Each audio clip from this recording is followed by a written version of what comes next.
tant qu'usagers de la route, mais les deux roues semblent plus concernés que les autres. Les statistiques montrent en effet qu'ils sont impliqués dans près de 2 accidents sur 3. Le gouvernement tente de freiner l'hécatombe et au centre du dispositif, l'Agence nationale de la sécurité routière, l'ANASER. Nous recevons son directeur général, M. Koné, bonsoir.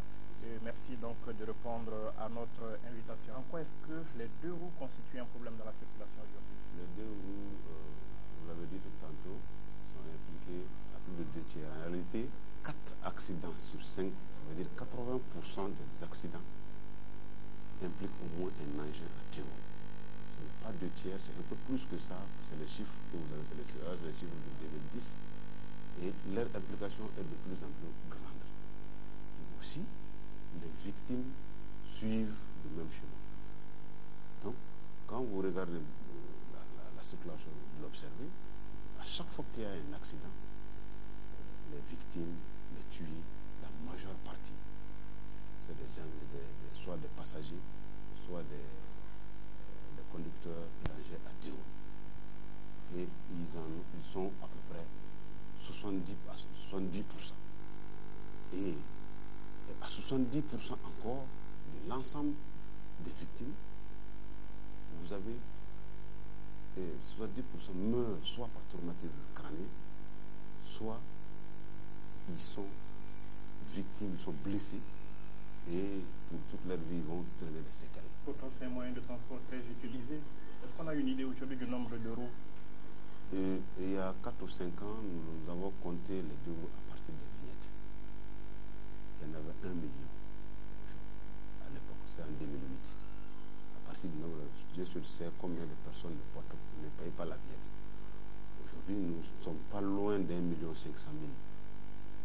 d'euros, avec toutes les estimations que nous avons. Beaucoup plus que les véhicules. Les véhicules, les estimations que nous avons, c'est à 220 000 véhicules. Les véhicules, ils transportent beaucoup plus de passagers, beaucoup plus de personnes, beaucoup plus de marchandises que les deux roues. Ils ont un avantage assez certain par rapport aux deux roues. Et les deux roues sont comptés comme des usagers vulnérables de la circulation.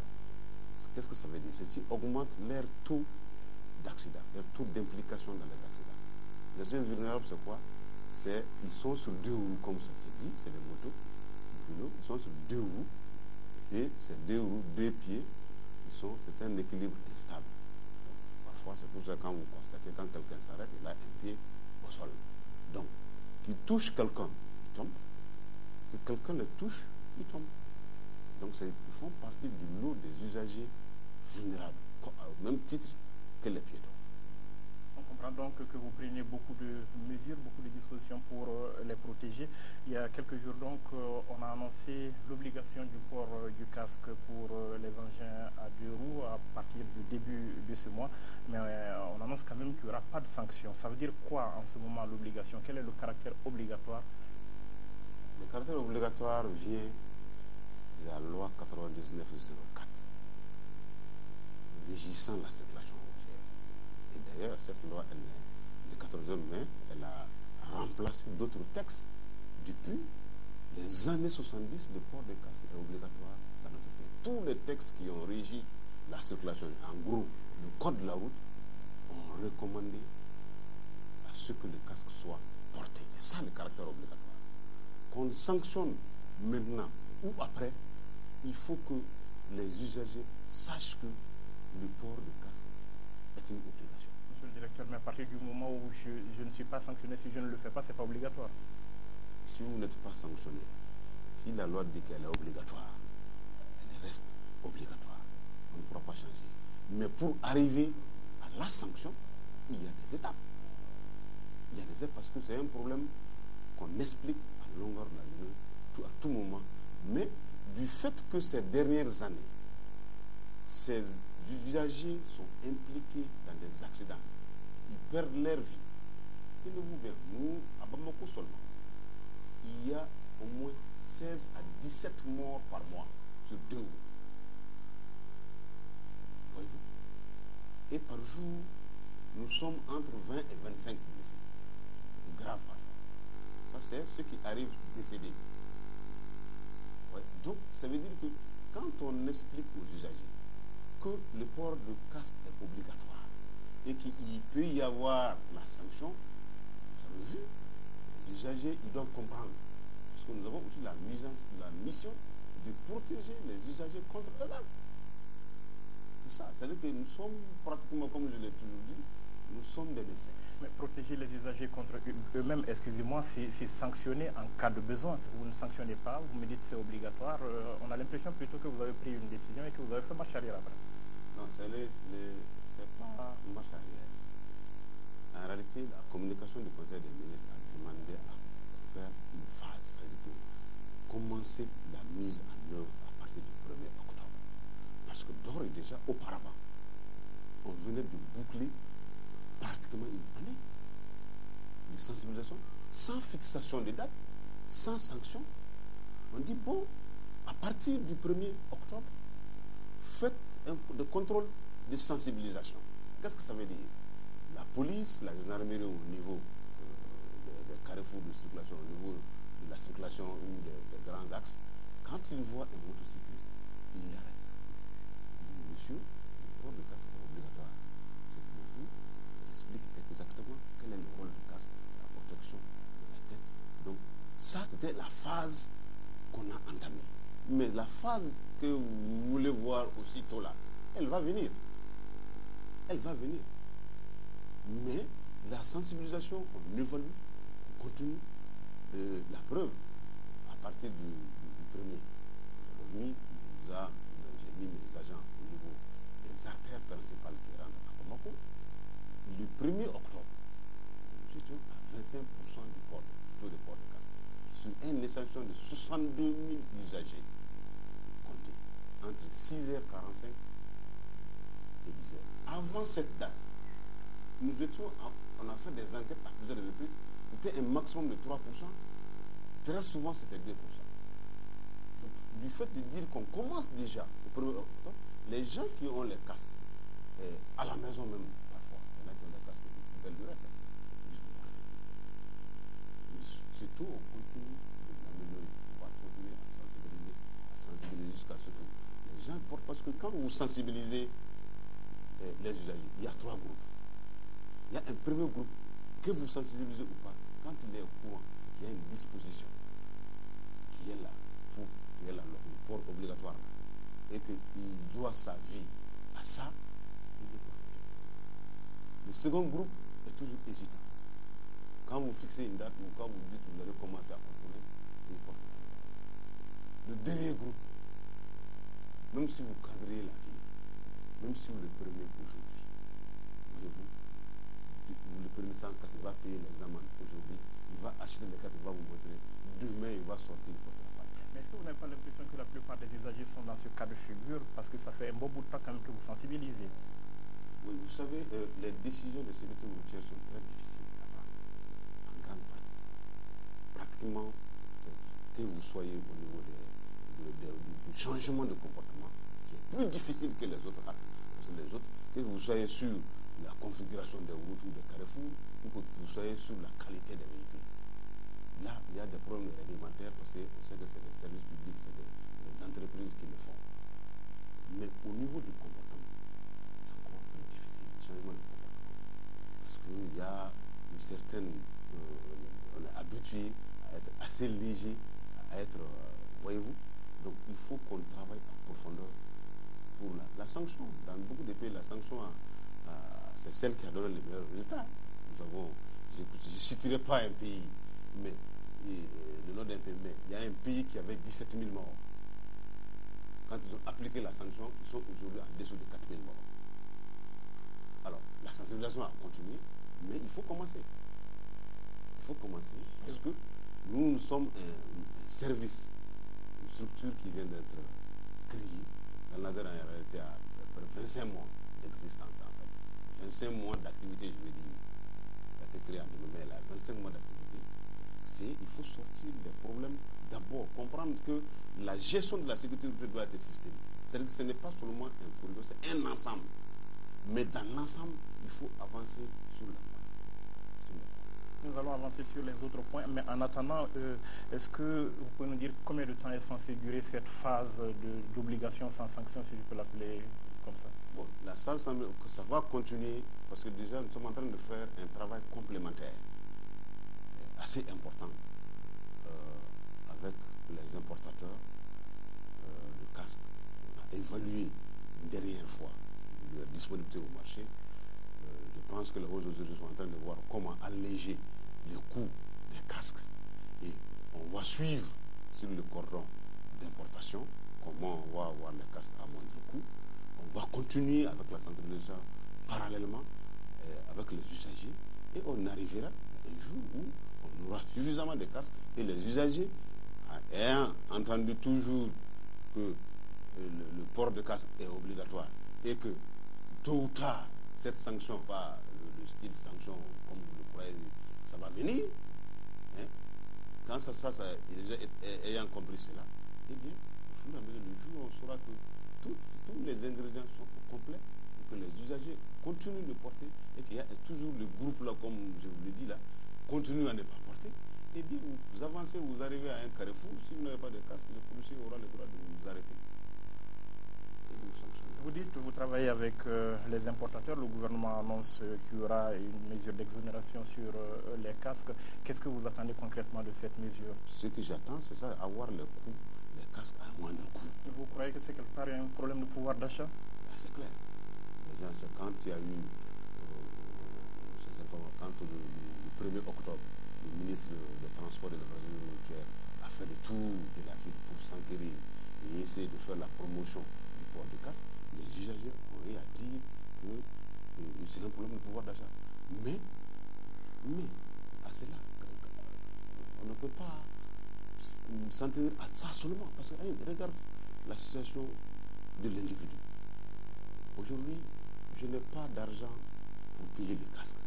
Mais j'ai eu quand même le moyen de payer une moto qui est 10-15 fois plus chère qu'une casque. Cette moto, elle sert à quoi? À aller faire les courses. Et alors que le casque permet de vous récupérer en cas de vous sauver la vie en sorte et de sauver l'avenir de ceux-là que vous encadrez. Donc, si vous dites que le casque, le fait d'acheter la moto n'est pas cher et acheter un casque pour sauver la vie est cher, je pense qu'il faut réfléchir plusieurs fois avant de sortir et sans casque.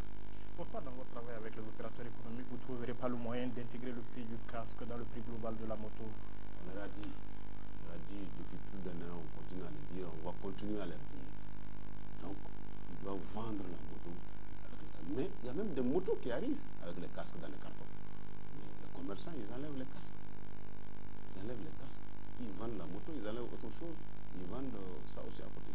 Mais du fait que maintenant on parle beaucoup plus de casques sur la moto, eh bien je pense qu'avec ce qu'on leur a dit, on les a rencontrés à plusieurs reprises, ils vont commencer à vendre, ils en ont fait déjà d'ailleurs, à vendre les motos avec le casque. Parce que les parents avertis aujourd'hui, surtout au niveau scolaire où c'est encore plus criard, les parents aujourd'hui achètent couramment, nous avons fait des enquêtes au marché, ils achètent couramment les motos avec les casques. Donc on commence à comprendre tout l'enjeu. Mais la sanction, comme je le dis, c'est-à-dire que il ne faut pas qu'on y arrive. Il ne faut pas qu'on y arrive comme ça. Il faudrait que l'individu lui-même soit convaincu. Vous avez dit les pays qui ont eu des résultats, c'est les pays qui sont allés à la sanction. Oui, mais chaque pays a sa culture, mais nous on va travailler. Cette sanction va venir. Parce que même s'il y a une personne qui ne portera pas, il faut sanctionner. Et votre présente campagne, quelle chance supplémentaire elle se donne pour réussir? Elle va être là les poches qu'elle n'a pas pu atteindre. Elle va avoir ça. Cette campagne va être des campagnes de proximité. Il y a les campagnes médiatiques. On a déjà suffisamment d'outils. On va continuer à la diffuser. Il y a les campagnes de proximité au niveau des jeunes, au niveau des leaders d'opinion. Elle va continuer encore au niveau des couches socio-professionnelles. Les jeunes filles, il paraît qu'elles sont les plus réticentes. Bon, justement, j'allais vous dire, le taux de port des jeunes filles était à 19%. Le premier, à l'heure où je vous parle aujourd'hui, j'ai eu des chiffres juste avant de rentrer dans les studios, ce taux de port est arrivé à 11%. Il est en train de baisser drastiquement. Voyez-vous? Donc ça se comprend. Mais c'est la tresse, la coiffure, le foulard. Mais au-delà de tout ça, il y a à la vie. Pourquoi appliquer les textes constitue un problème au Mali? Si je ne m'abuse, l'immatriculation des deux roues, elle est obligatoire. Si je ne m'abuse, le permis de conduire pour les deux roues, il est obligatoire, mais apparemment, personne ne s'en soucie. Vous savez qu'à l'époque, on avait fait des campagnes tests. L'État a renoncé à des droits pour faire l'immatriculation, pour pousser les gens à former gratuitement les usagers au niveau des structures qui doivent passer les permis, à les former gratuitement pour qu'ils puissent passer les permis. Et c'était une période test pour comprendre. Il y avait l'engouement. Les usagers sont partis, il y avait des élèves même qui chômaient le cours. Mais par après, quand les droits ont été rétablis à leur taux normal, la fréquentation a chuté. La fréquentation a chuté et le contrôle sanction aussi n'a pas suivi. Ce qui fait aujourd'hui que les plaques, il y a beaucoup de plaques aujourd'hui qui sont fabriquées. Même aujourd'hui, les gens continuent certains vont immatriculer leur moto. Il y a beaucoup de plaques, il y a beaucoup de catégories, il y a beaucoup de permis qui sont stockés au niveau des services de transport, l'ONT notamment, au niveau des régions et des districts de Bamako. Et vous ne faites rien avec les services chargés du contrôle pour que ça bouge? Il y a eu des instructions tout récemment pour que ça bouge au niveau de la Direction nationale des transports terrestres, maritimes et fluviaux. Je pense que ces jours qui vont suivre, vous verrez qu'ils prendront des actions pour que les gens puissent revenir retirer. C'est des plaques qu'ils ont payées, mais ils ne reviennent pas retirer. Personne ne contrôle. Au-delà donc des deux roues, monsieur le directeur, la circulation au Mali se caractérise par un incivisme généralisé. Est-ce que vous travaillez sur ce problème? L'incivisme, c'est quoi? C'est toujours le problème de comportement. Le problème de comportement, il est responsable des accidents jusqu'à 85%. C'est-à-dire que l'être humain lui-même. Donc le travail doit être fait à ce niveau. Ce travail pour changer le comportement, c'est un travail, on peut changer le comportement aussi à partir des actions qu'on met, à partir de la réglementation. On a fait des exemples tout à l'heure, à partir de l'infrastructure et à partir de la communication. Donc l'effort aujourd'hui est en train d'être mis sur la communication parce qu'elle permet de gagner du temps. Parce que pour faire, c'est ça, pour expliquer aux usagers, c'est plus facile d'expliquer aux usagers qu'est-ce que c'est. Même si un véhicule n'est pas en bon état, c'est le conducteur qui le sait. Celui qui amène le véhicule au garage, c'est lui qui sait. C'est lui qui dit, bon, le véhicule n'est pas bon, on ne doit pas se débrouiller. C'est ça le drame. Mais parfois aussi les transporteurs, les propriétaires des véhicules disent donc au conducteur, il faut se débrouiller. Et très souvent, les pneus vont éclater, les crémaillères vont se dessoucher. Et l'intéressé, au lieu d'avoir son véhicule là, un véhicule à plusieurs morceaux, il y a beaucoup de morts. Il y a le comportement humain, il y a la qualité aussi des véhicules. Il y a la qualité. Est-ce que vous avez un œil sur le contrôle technique, par exemple? Oui, on a un œil au niveau, mais on n'a pas un œil direct. La NASA n'a pas un œil direct sur le contrôle technique aujourd'hui parce que nous sommes en phase de transfert, de revoir l'ensemble du système de contrôle technique. Donc les réformes sont en cours au niveau de la Direction nationale des transports terrestres maritimes. Il sera bientôt vu par le département pour voir dans quelle direction il faut aller parce que nous sommes dans un ensemble communautaire qui est l'UEMOA. Nous avons adopté presque 69-70 points de contrôle. Aujourd'hui, nous avons une vingtaine, une quinzaine au Mali. Donc, il faut aller élever le niveau de sécurité des organes pour avoir un véhicule. Donc, il faut qu'on y arrive. On vous a vu récemment introduire l'alcotest, le test du taux d'alcoolémie au volant. Qu'est-ce que ça donne comme résultat? Est-ce que l'alcool au volant constitue un véritable problème au Mali? Les individus qui ont été testés, parce qu'il y a le système d'alcotest, je vais vous expliquer un petit peu, parce qu'il y a beaucoup de gens, beaucoup de personnes qui avaient des doutes sur le système hygiénique. Il y a d'abord l'appareil qui est là, sur lequel on souffle, qui dit vous avez de l'alcool ou pas, ou vous avez les éléments chimiques de l'alcool. Parce qu'il y a des chewing-gums qui ont les éléments chimiques. Donc quand c'est positif, alors il y a un tube hygiénique qui est à usage unique. On fait sortir ça du sachet et on monte ça sur l'embout de l'alcotest. Et vous soufflez. Et ça donne un ton. Je vous assure, c'est probant. À la veille des fêtes en général, ou la fête de fin d'année, les vacances, nous appuyons la police et la gendarmerie au niveau de la ville et dans les rares campagnes pour qu'on puisse faire ce test. Je vous assure, ce résultat, c'est accablant. Nous avons même eu des responsables, des gens qu'on ne croirait pas, à un taux plus élevé que le taux ordinaire au volant. Mais quand on saisit la personne, eh bien, on fait garer, c'est pratiquement, on fait garer le véhicule à ce niveau. La police est reconduite au commissariat territorialement compétent et l'intéressé, s'ils ont des personnes, il y a une personne qui sait conduire, qui a un permis, qui peut amener le véhicule, l'intéressé reste sous garde à vue jusqu'à ce qu'il soit dessouillé. Donc à partir de là maintenant, on inflige les amendes qu'il faut, parce que là il faut l'infliger au moment où il est conscient. Et maintenant, on les libère. Si vous avez aujourd'hui un appel à lancer à l'ensemble des usagers de la route, il serait lequel? On va terminer là-dessus. Ce que j'ai à dire aux usagers, d'abord je reviens sur le port de casque. Toute la sensibilisation qu'on mène, c'est pour que les usagers comprennent. C'est vrai, il y a des difficultés, mais il faut bien vivre pour résoudre ces difficultés. Au-delà de ça, il y a d'autres acteurs. Il y a ce qu'on appelle le transport interurbain. Aujourd'hui, il y a 15% des accidents qui sont faits sur les tronçons routiers interurbains, c'est-à-dire qu'entre les villes. Mais ils ont 45% de tués. Ça veut dire que c'est des accidents très graves. Mais là aussi, excusez-moi, monsieur le directeur, on voit des véhicules qui sont pas théoriquement en état de circuler, qui dépassent tous les postes de contrôle sans que personne ne le dise. Justement, même le chargement. Il s'agit d'attirer la vigilance de l'ensemble des forces de sécurité. Qu'ils sachent sanctionner ce qu'il faut sanctionner et avec la dernière rigueur.